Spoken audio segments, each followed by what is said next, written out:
right. Council meeting of January 20th, 2026 is now called to order. We are going to stand for the Pledge of Allegiance.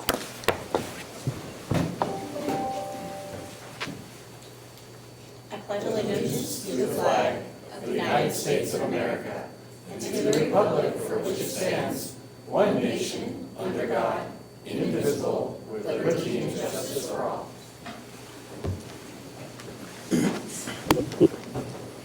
Mary, will you please do roll call? Yes, I will.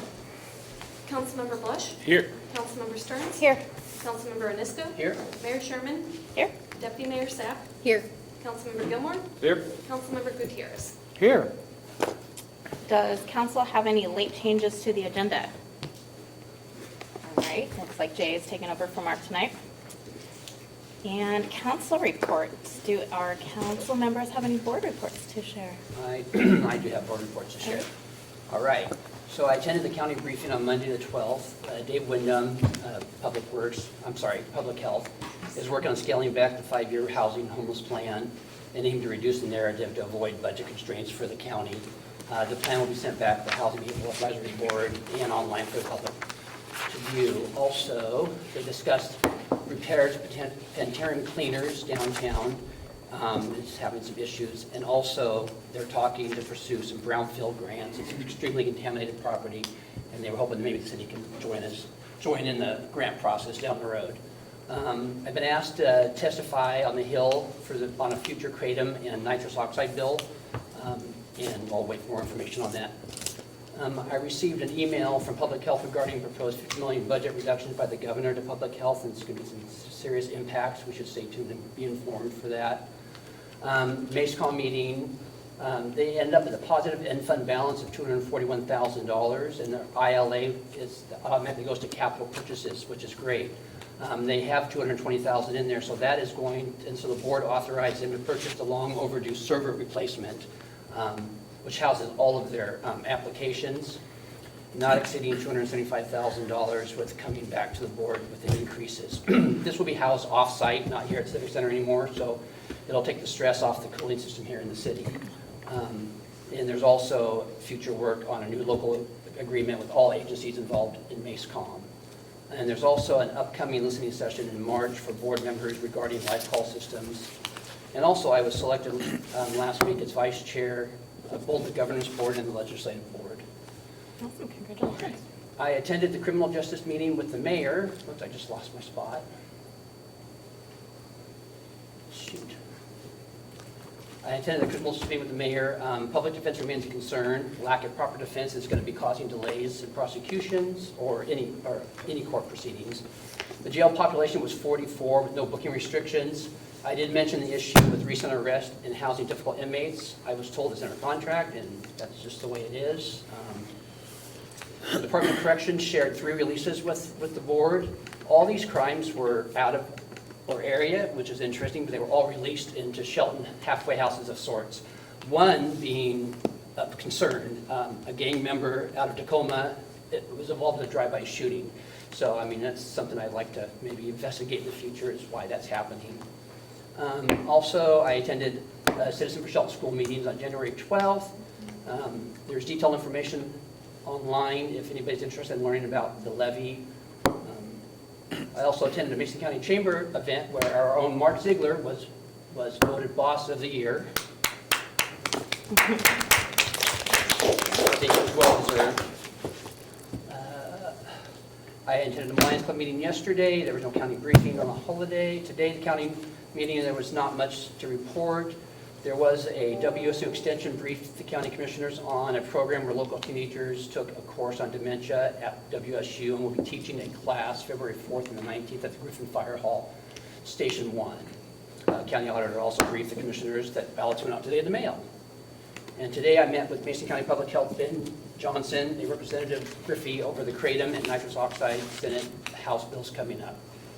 And also have communications with various citizens on various topics. And next week, it's going to be really crazy. Tomorrow, I'm going to start my day in AWC, Associated Washington Cities. I'm going to come back here for the provider service. I'm going to go back for a later session at AWC's, and then I'm hoping to be back at 3 o'clock for a Substance Abuse Coalition meeting. by the end of the day. We'll see if that works. Thursday, I will be all day at AWC in Olympia. I think that might be, some of the stuff that's on the agenda, which is what I want to attend, is public funding and criminal justice, of course, transportation infrastructure funding, housing supply and affordability, and state forecast and budget. These are all sessions that are available the next 2 days. And I always like talking to other cities and what's working, what's not working. And next week, basically kind of Board of Health, and I might try to attend the House Advisory Board meeting. That's it. Thank you. Does anyone else have anything? All right. Now we're moving on to the consent agenda. Is there a motion to approve the consent agenda as published? Ms. Mayor, I move to approve the consent agenda as published. Second. Right, we have a motion and a second to approve the consent agenda as published. All in favor, say aye. Aye. All opposed? Motion carries. All right, this is the part of the evening where we have the general public comment. The council invites the public to make comments on matters of city business. Comments may be made to the entire council and not individual council members. Please refrain from any personal or disrespectful remarks that create disruptions to the meeting. If unreasonably disruptive conduct continues, you'll be asked to leave the meeting. Mary, do we have anyone signed up for general public comment? We do not. We don't have anyone signed up. Oh my gosh, I think we should mark this day on the calendar. All right, well, then we're going to move right into presentations. We have Liz Arba from the Mason County Historical Society to give us the Quarter 4 LTAC report. Thank you. Thank you. So my report for October, November, and December is from our current exhibit, which is we're in the process of replacing. Next slide, please. So quarter 4, we had 1,241 visitors, which I think breaks a record for us.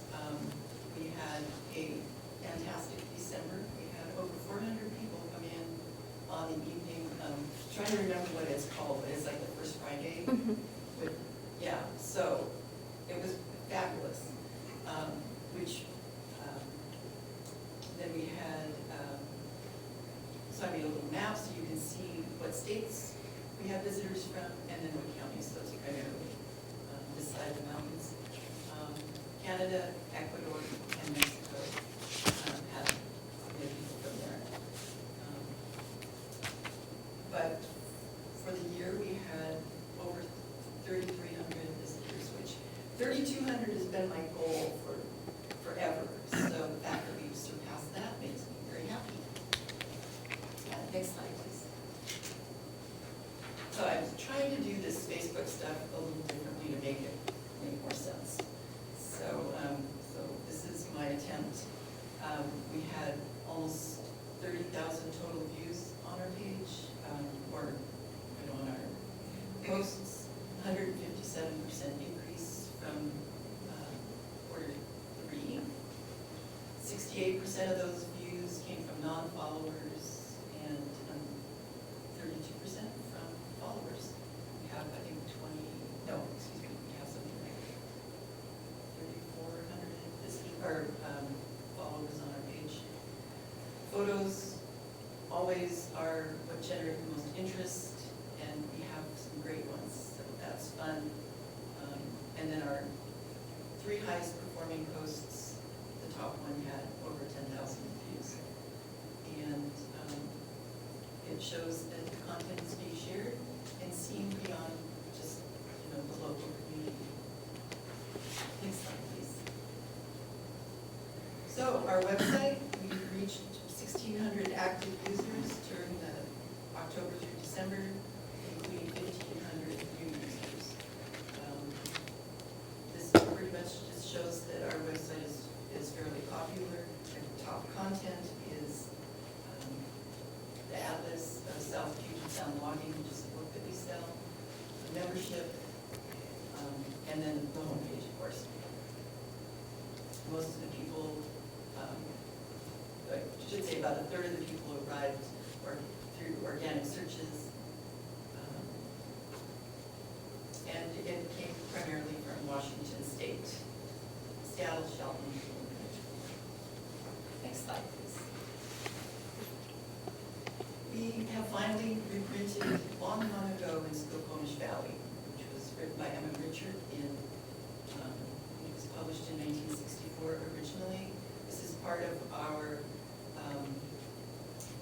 mission is to continue to publish these books, new and old. This cover was done by John Stenberg, who lives in Hoodport, and the graphic design was done by a former Shelton resident, formerly my daughter. So that is just a nice, bright update from what it was before. Next slide, please. Our next exhibit is going to be Shaped by the Water, the Maritime Roots of Mason County. When you look at Mason County, just all of the development came because of the water. And so this is, we're looking at it going, the scope is so huge. So we were planning on February 1, but it's probably not going to be that soon. But we are working on it. And that is it. Does anyone have any questions?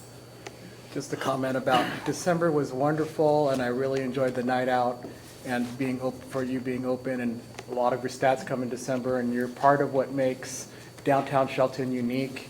So thank you for caretaking of our history, and thank you for curating our history, and thank you for having some place to go downtown that's beautiful and unique to Shelton.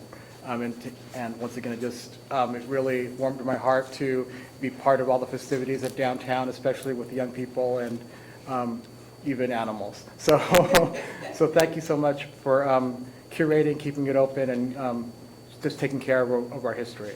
Well, thank you. We love it. Thank you so much. Thank you. All right. Next, we have Deidre Peterson from the Shelton Mason County Chamber of Commerce to present their quarter 4 LTAC report. Thank you, Deidre. Good evening, Mayor, council members. I'm also here with my fourth quarter report from the Chamber for visitor services at both the caboose, but I also include information about the Pittsburgh Visitor Center, because that draws in quite a number of folks to the area, and we're proud to have both of those locations. Look at the next slide here. You'll see our figures for Q4. We ended up with about a 17.5% increase in visitors over last year, although our map and passes sales at Pittsburgh primarily were down significantly, and that is largely due to the government shutdown because we were unable to get the interagency passes and passes that are exclusive to the National Park Service and the Forest Service. So it was a rough year between the Bear Gulch fire and then the shutdown in October through December. But we did see a real uptick again in December, of course, because of Festival of Furs and Holiday Magic particularly. So you'll see there the visitor counts, the phone counts. Phone, we are continuing to see that trend down as more folks are contacting us via email, via social media, and through our Google pages. Next slide, please. Our Facebook page, we have 2. One is for the chamber itself, which our total post reach for Q4 was just over 51,000. While the Pittsburgh Visitor Center, again, focuses on what's relevant to the Hood Canal region. It takes a more regional approach to tourism, focusing on Olympic National Park and the Forest Service. We did see great interaction with those, and as always, Festival of the Furs and anything to do with what's happening for Christmas is always very well received. So that was one of our top posts in December. Next slide. Our Google landing page for the caboose was down quite a bit. We saw less people searching specifically for the caboose, which is typical for Q4. We tend to see more of our railway enthusiasts out during the summertime. But we did still see good interactions and still have a 4.5-star rating, so we're really proud of that. Next slide. Hoodsport, again, you'll see there over 1,200 people specifically searched that. Most of that is coming from Google Maps, people looking for visitor centers, attractions. Funnily enough, Alderbrook Resort comes up as the 4th number that's directed to us. But we are continuing to get positive interactions on that page as well. and lots of really great feedback from visitors about volunteers at the visitor center.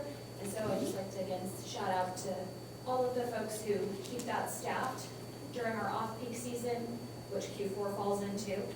We are open at Hoodsport from 10 to 4, Thursday through Sunday. And so during that time, we have local experts, retired rangers, and folks who grew up on the canal that are able to offer really specific insight about things to do and what the suggestions are, because my idea of a walk and your idea of a walk may be a little bit different. And hiking, where you can take your dog and all of those things, they have all of the knowledge. So we're really grateful to our volunteers that help us keep that space open. Next slide. Special events during Q4, we've loved seeing those really continue to be added to.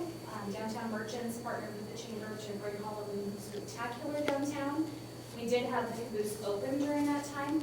We did not count how many folks went in, but I can tell you that all of the coloring pages were gone in the first 20 minutes. And I think we had a lot of folks that enjoyed having a bathroom location.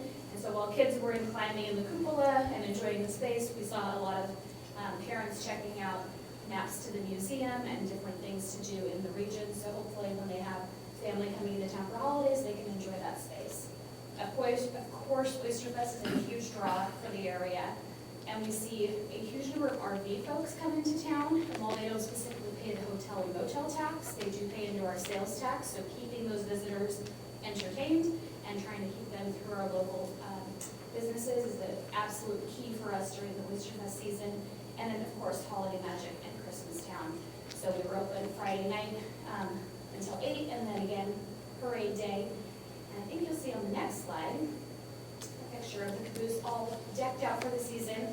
And I do want to just say again a thank you to Renee from Wild Greens Evergreens, who provided nearly 400 feet of cedar garland to decorate the caboose, and to our scout troops who decorated this year. So if you see them, you can share the holiday warmth with them. We're very grateful for their assistance.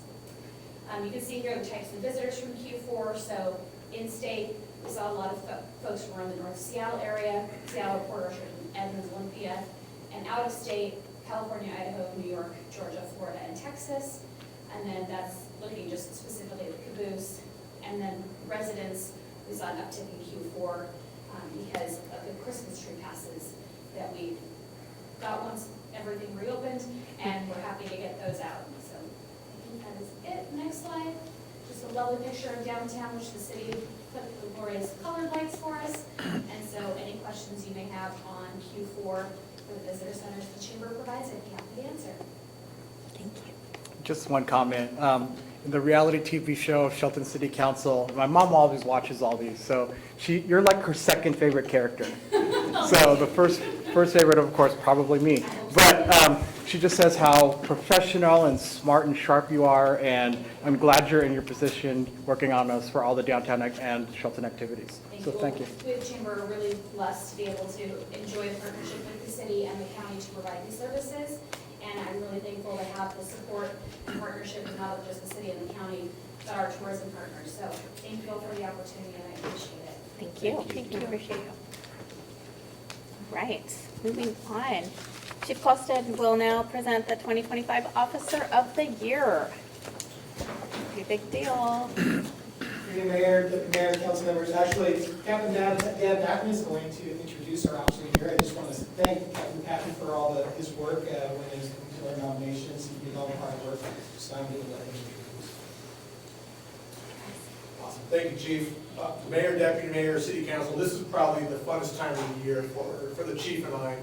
As we look back at our department and what we accomplished through the year, and we get to acknowledge that one person that really stepped up and made our jobs a lot easier.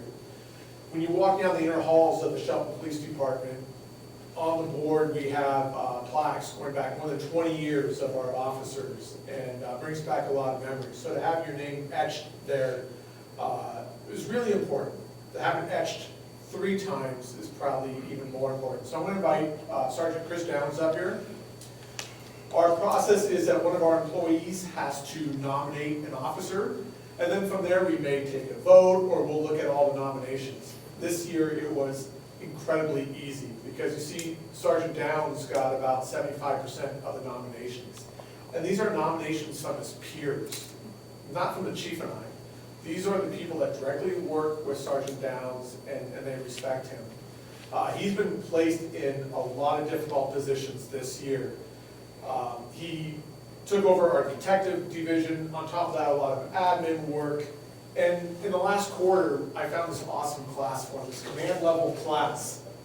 And it says, make sure that your student has 20 to 30 hours per week dedicated to this class. Sergeant Downs not only does that at 20 and 30 hours a week, but he also does his full duties. And on top of that, even some extra stuff. There are times he reminds me of that, and I can see it in his face, but he does it great. The one thing about this award, as we give it to him tonight, is this is the one person that I was kind of concerned about, because the chief and I went in there. You see, Sergeant Downs would not want this award. I mean, that's just who he is. And I was afraid that he was going to say, no, you have to give it to somebody else. He's very humble in everything that he does. And then lastly, I just also want to recognize that behind each of our great officers and all the work he does, he wouldn't be able to do this without his spouse that supports him too. I mean, it's off hours, it's leaving your phone on in the middle of the night, it's being gone, it's missing events and stuff like that. So we don't just recognize Sergeant Downs, but recognize his wife and his family too that put up with it. And so we're really thankful for Sergeant Downs. So this is for you, sorry about all your fingerprints on it. And if you have any questions or comments, or Sergeant Downs, just clap.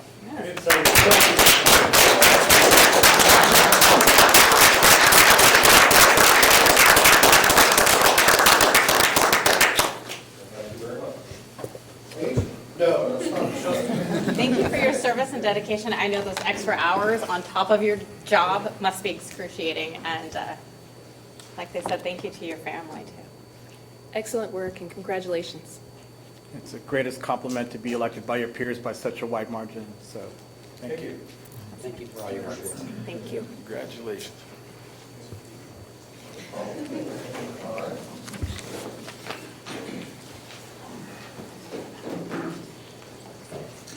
right. Okay.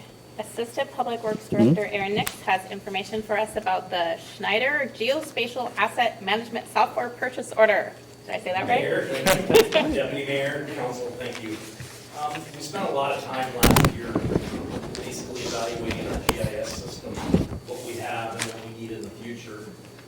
Currently, we're using a module that is sponsored by Tyler, the financial software application that we use. And as we got into the research and utilizing this stuff, predominantly what that software was being utilized for was basically a work order system. There was no real guidance with regard to asset management. Those types of things that some of us that have worked in other places have utilized in the past. So we did that, we got in, we started looking at it, and then we were tasked with, if you had an asset management software, which one might you choose? And we invited all of the big players like Cartograph, there's a Beehive, Brightly Software, used to be Dude Solutions, and evaluated them all. I want to pay a compliment to our GIS technician, Colton Hickle. He just won a Sheltie Award for, what was it? Behind the scenes. Behind the scenes guy. He basically took this project on. He's a younger man, and it just has gone not crazy. He has exhaustively evaluated this. The other thing that I think was really beneficial is that he brought in all of our staff from ground floor all the way up to the decision making on this. One of the biggest complaints that we got from staff, maintenance staff, was that Tyler was too hard to use. They didn't want to use it in the field. So we listened and we observed, and then Colton and I started looking and evaluating different asset software applications. The one we actually chose is a newer one. It's actually based on the East Coast, Schneider Geospatial.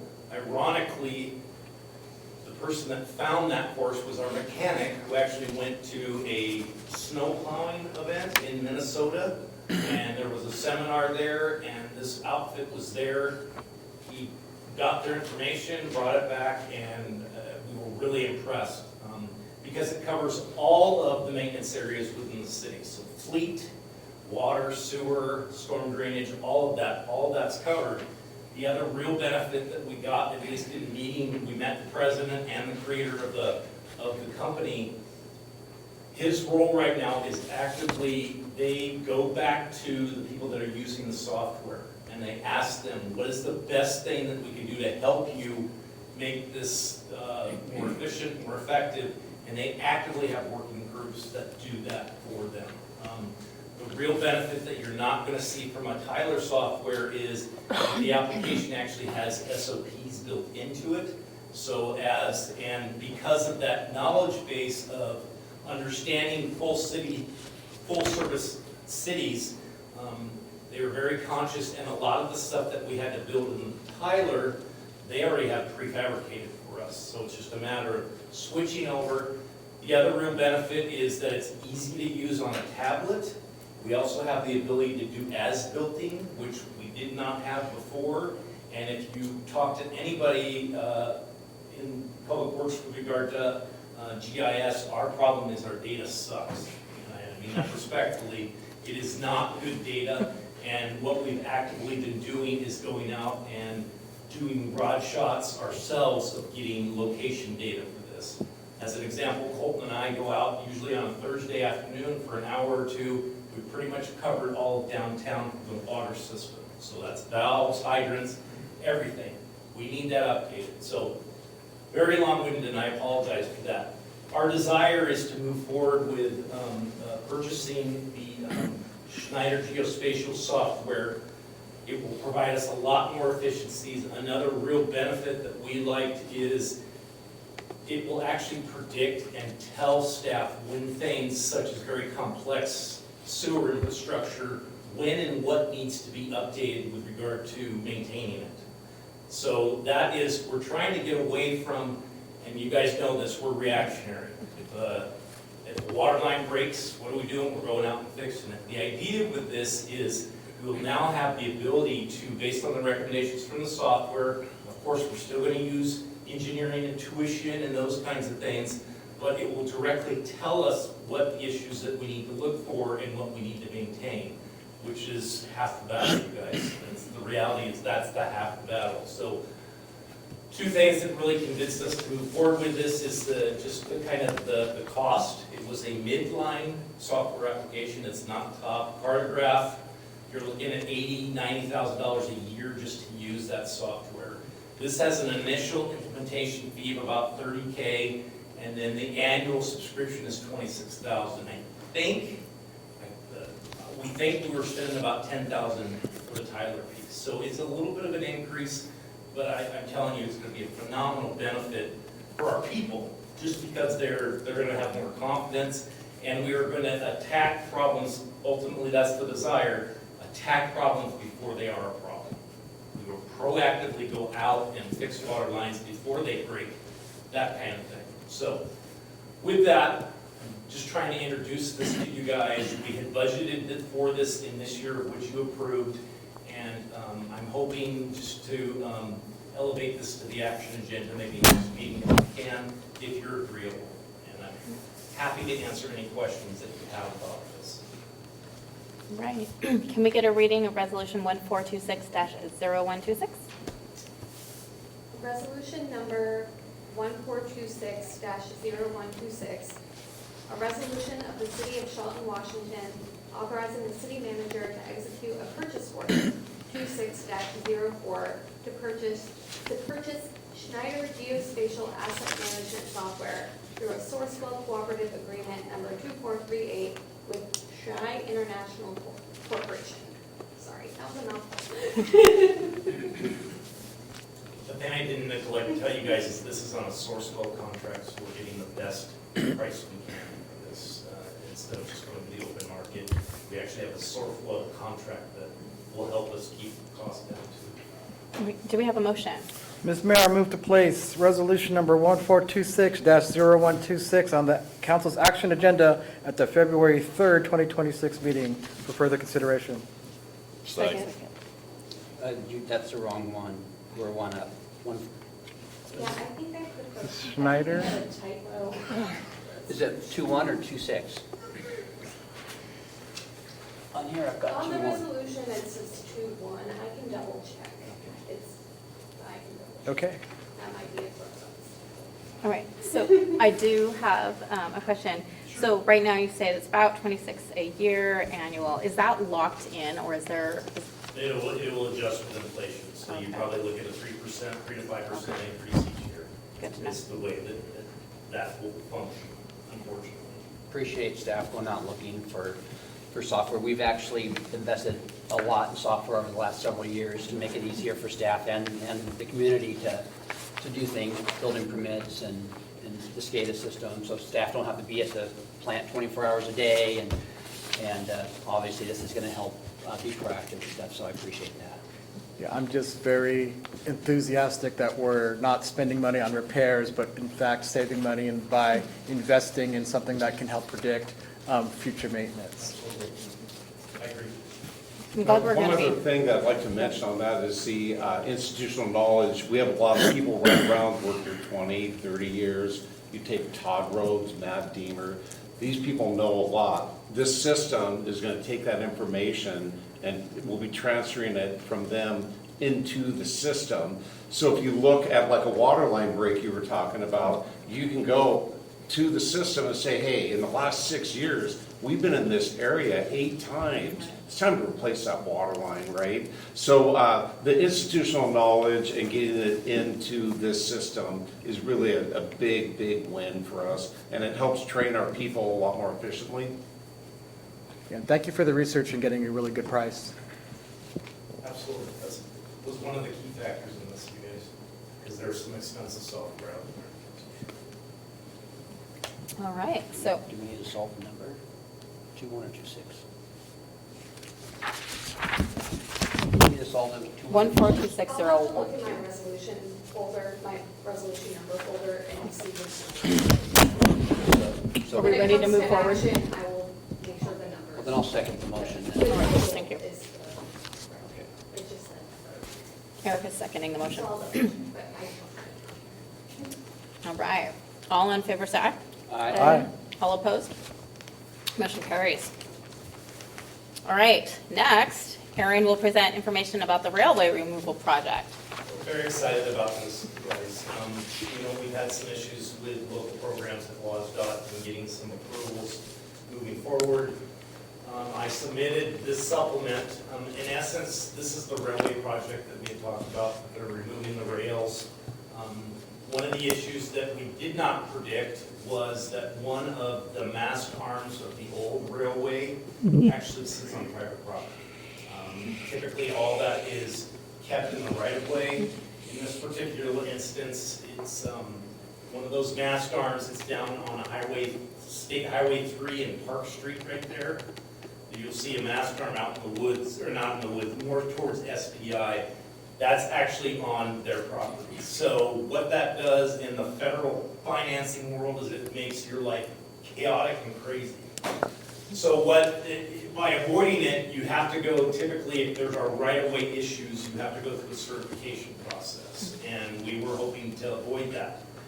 Not in this case, even though the piece is on private property, we could probably get SPI condensed to say, just take it out and get rid of it. We have to go through this process of right-of-way certification. So what does that mean? That means we have to hire a right-of-way person that is a professional in this, go through the process. We have to offer them some money to get, what we're looking for is a temporary construction easement, just to remove that particular piece.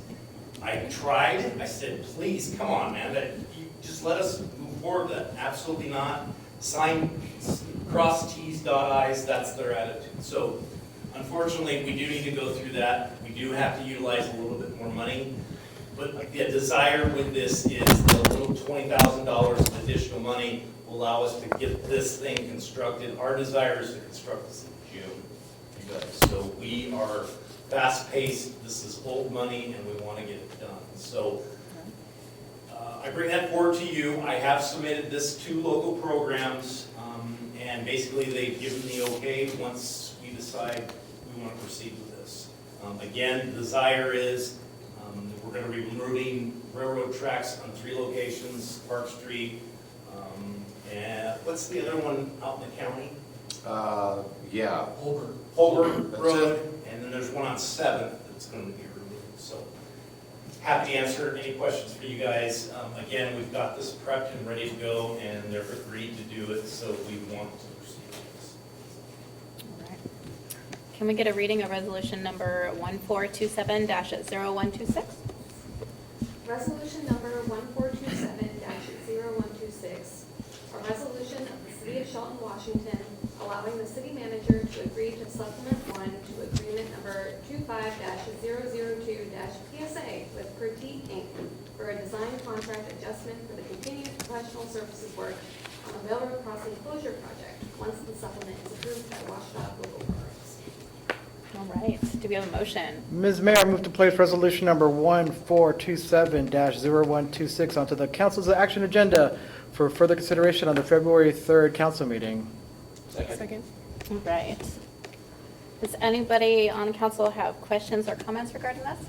I just wanted to say that I'm also on the SMPD, the Metropolitan Parks District, and that we've been waiting for this for 10 years, and we need to, like, if this gets us over the line, let's do it and get over the line. I have even better news for you. I just got 30% drawings on the Crosstown Trail Phase 1.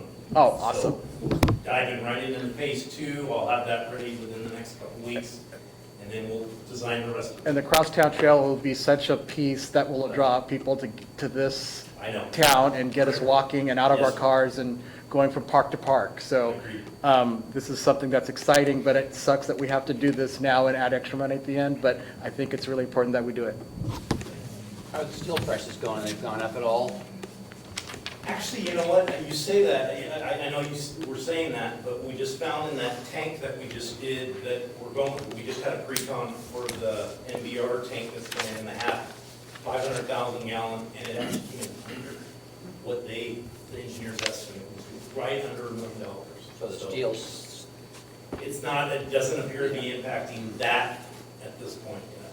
do we still? Now, getting stuff, Yeah. different story, like pumps, stuff like that, forever, it takes at least 6 months.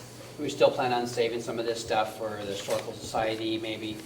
I had a conversation yesterday with somebody that wanted to know if we saved any of that huge wood water piping that was on Railroad, if we saved any of that for the The wooden museum. glass stuff, I don't think we've taken it out, have we? no, the Wood State pipe is still there Oh, in the right of way. And when we get to a point where we're taking out the railroad tracks and the ties and doing some grading, we'll be salvaging some of that, because some of it's in fair condition.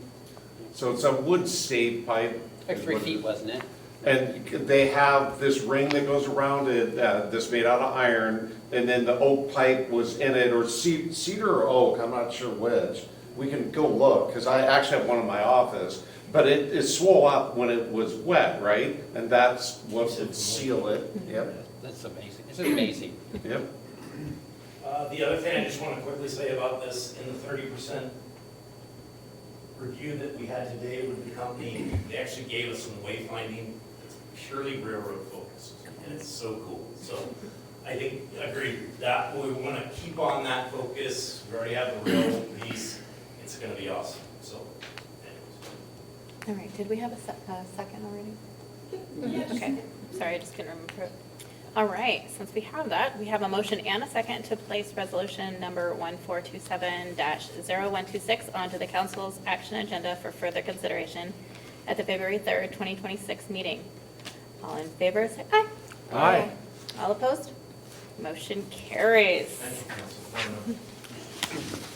Council. All right, this is the fun part. Next, we have the City Clerk Mary Ricker presenting information on the council boards and committee assignments. I guess I should come up.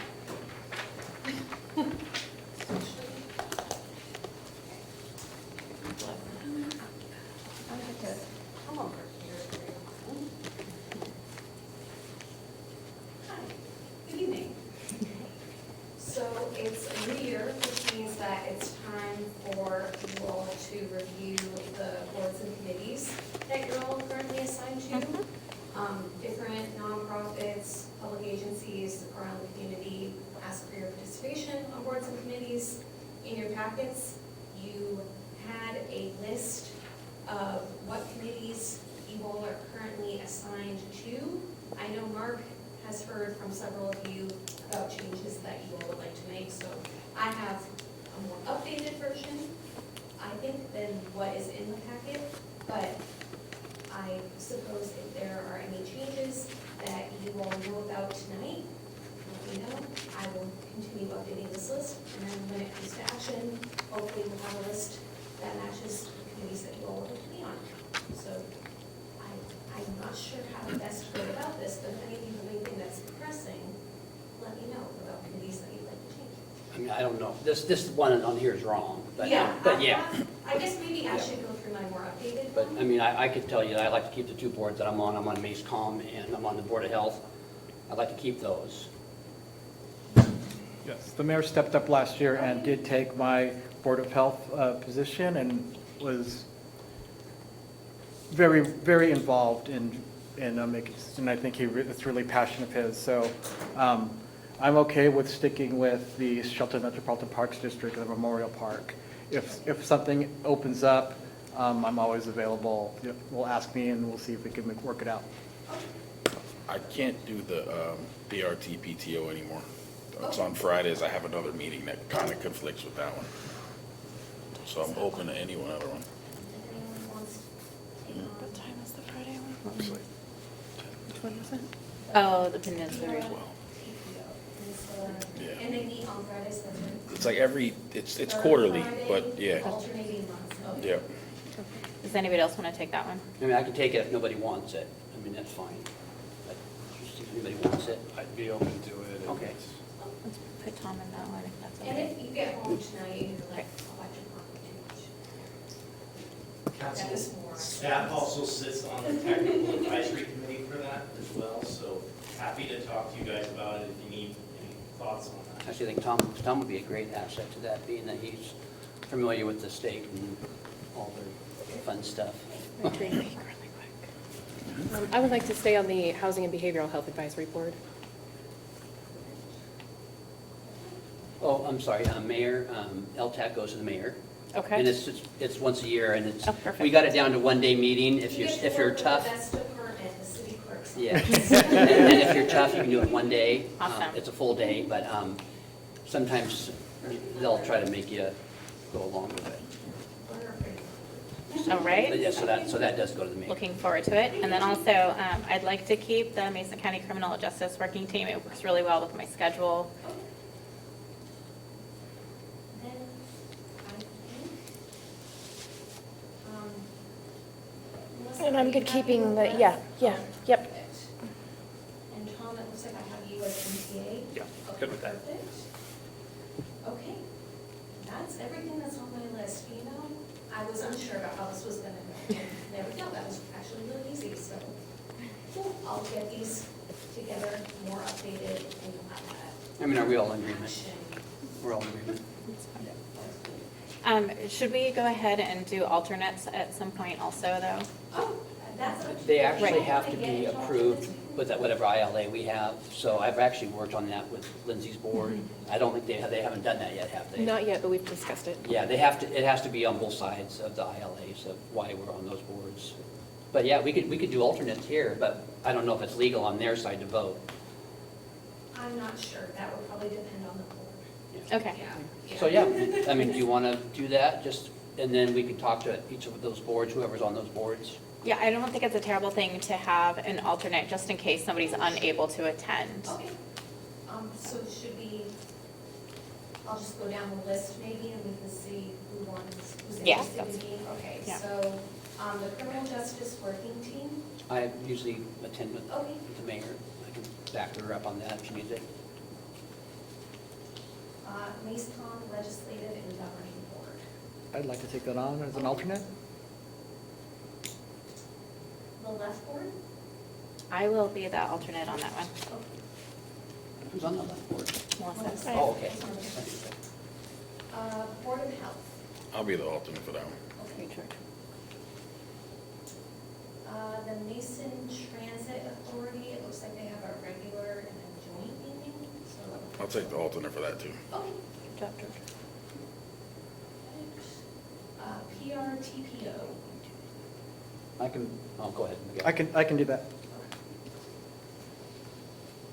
You've got a lot on your plate, Mr. Former Mayor, and you always had. So thank you for that. Opioid Stakeholders Meeting. I'd like to take that as an alternate, please. Oh. Mason County Housing and Behavioral Health. I'll take Oh. that. I normally back up the deputy mayor on that. Yep. I was gonna say I can back you on that one, but it's fine. I mean, Well, you're on a lot of stuff. Let's let you be the alternate because you're on a lot of things. Give Yeah. her a little bit there. That's okay. Makes sense.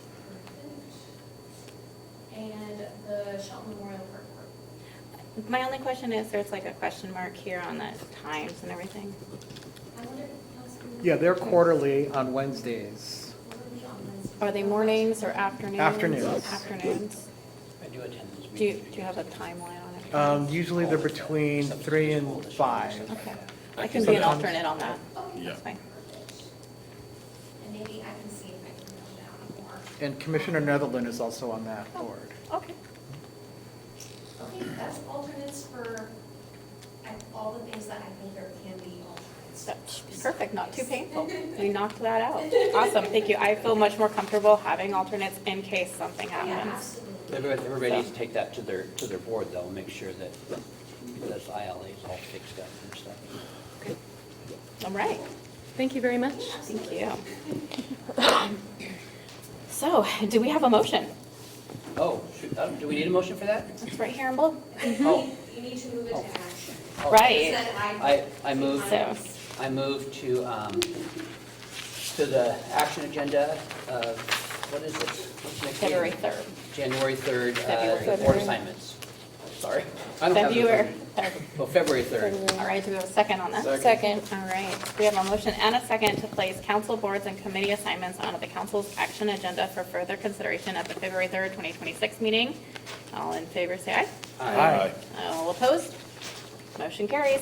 Oh, there it is. It's way down here. All right. So we're moving on to the action agenda, and that's why Mary is still here, because she is going to present information regarding the LDAC grant recommendations. So you all heard a little bit about this at your last regular meeting. The Lodging Tax Advisory Committee met, they presented their recommendations to the council. In the clerk's office, we're looking forward to getting the grant recipients' contracts ready and getting them in to sign and getting them started. I know a lot of them are itching for the funding, so we're excited to get them their funding. And I'm happy to answer any questions. Has it ever happened that they were not able to use the funding that they received? Yep, that has happened, and the funding is reimbursement based, so they just wouldn't turn in their receipts, Okay. and we would keep the funding, so. Okay, and do we roll that over then? Okay, Yeah, thank you. remember we did the park up there for the disc golf park, and they wanted to build that bridge, and then they realized the state wouldn't let them build over the Oh, water. over the water. That money came right back in and went into last 24's money. Okay, So, yeah. all right. So has anyone signed up for public comment on this?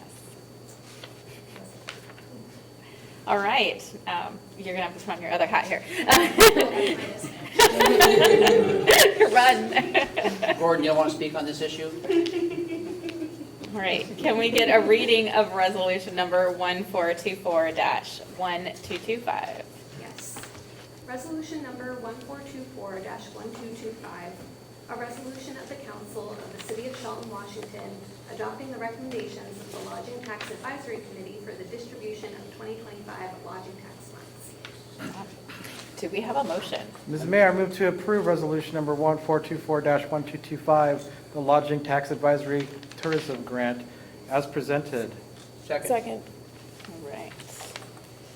Do we have any questions or comments on that? No, again, there's no public here, but it was a tough year with a lot of requests and very little funds to give out, so everybody just got less than they asked for. But hopefully one day somebody will build 1 or 2 or 3 hotels here so we can actually fully fund some of these functions a little bit better. Absolutely. Some of the nonprofits, but yeah.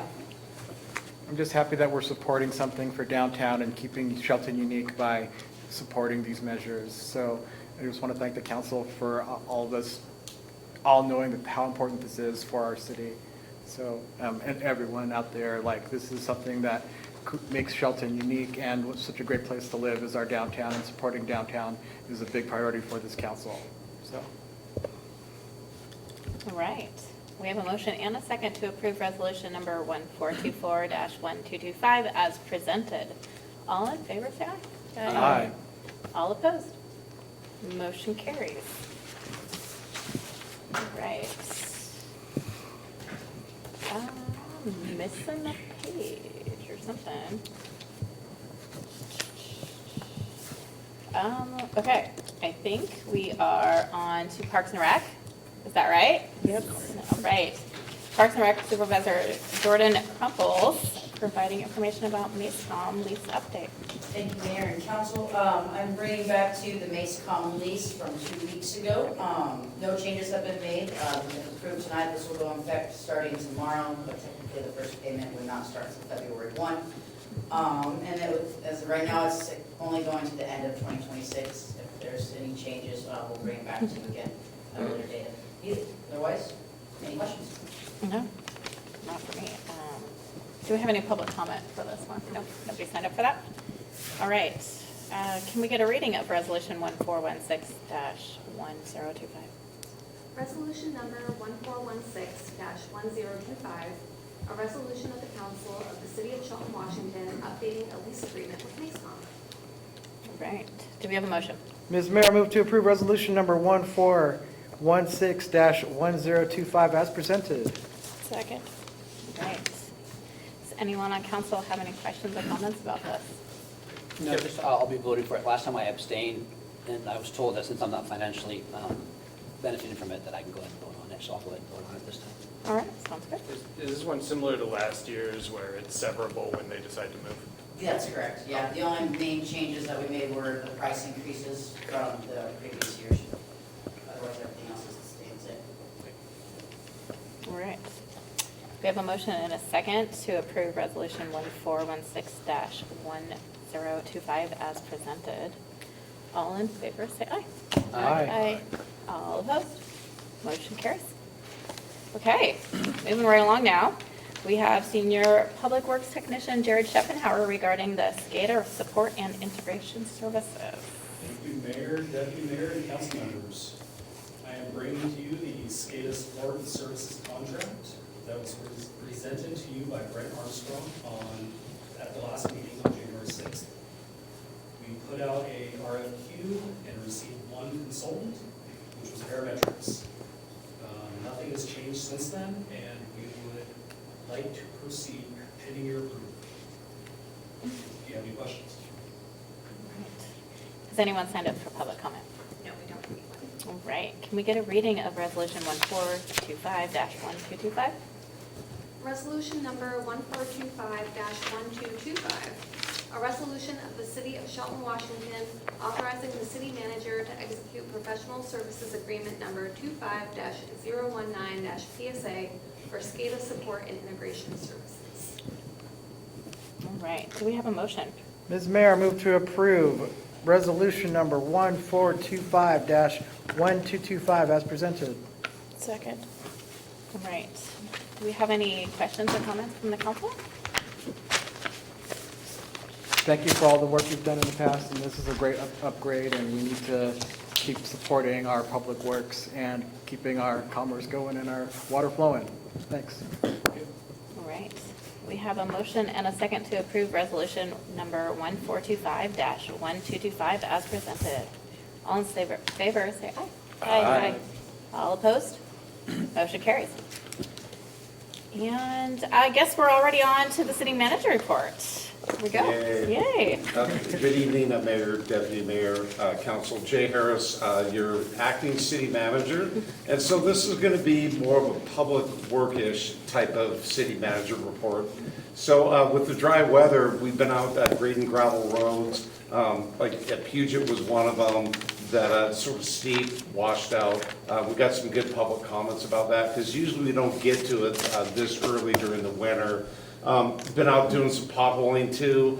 During this time of year, we can't use hot mix. That's where we go to a plant, get the hot mix from the plant. Most of them close down during the winter. So we get this stuff called cold mix. We put it in there. We have to remove that later though, and then seal it correctly. So it's sort of, a lot of times it's 2 touches on the winter potholes. So we usually go back on slower streets. Jared, remind me, we don't go back to all those locations, do we? We leave some cold mix in some spots. True. Yeah, yeah. So we don't get to all of them that way. The asset management system, though, is going to help us track them much better. We'll be giving you metrics at our next meeting. Potting will be part of it. So as your pavement condition index decreases, the amount of your reactive maintenance increases. Potholing is reactive. Another city I worked at a long time ago didn't have one pothole all winter long, and we had a huge celebration. But our PCI was almost 90, right? A lot of resources went into the pavement systems, but we're a long ways off from that. The bike lanes about Olympic Highway North. Next week at the council study session, we'll be providing you information about the dual track bike lanes on each side, parking, that sort of thing. So we have some sort of generalized cost estimates for installation costs, and then also long-term maintenance costs. And thank you, Aaron, for putting that work together. That was good. Downtown sidewalk and street trees is out to bid. 2 more weeks, we will have prices on that project. And the goal of that project is to minimize the tripping hazards. Unfortunately, the trees are causing the hazard. They're too large. They need to come out. We can't just trim roots and do all that. I went through all that some time ago with you. If you have more questions about that project, get with me or Aaron about that. But we'll know the pricing in a couple of weeks. I went in and looked at the plan holders list, and there's about 12 companies that have picked up plans and specifications. And typically that's good. We should get 6 or 7 bids on the project. Things are a little slow right now, I guess, in the contracting world. That is the end of the city manager's report. We're saving a little bit of money on snow plowing this year so far, huh? Knock on wood.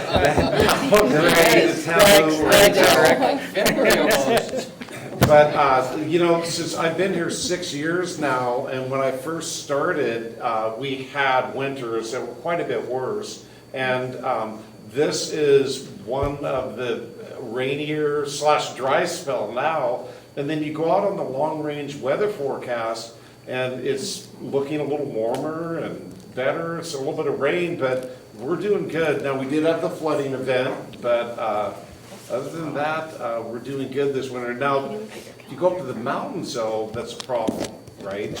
And so our water here, our aquifer is not snow melt. And so there are cities that rely on melting snow to, fill their water reservoirs and such.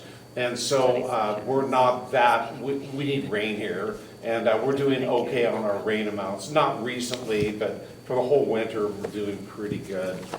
So we're all right there. But you go up to the mountains, though, the ski lodges and all that, and if you don't have a snow-making machine, it's cold enough, but, they have to make snow. So I was just talking to my little niece who went skiing this last weekend, and she said she had her rock skis on because that's how bad it was. You can still ski, but they still can hardly even make enough snow. So let's hang in there. But February is typically the month where we do get a little more, and then early March we can get some wetter snow. So we'll see.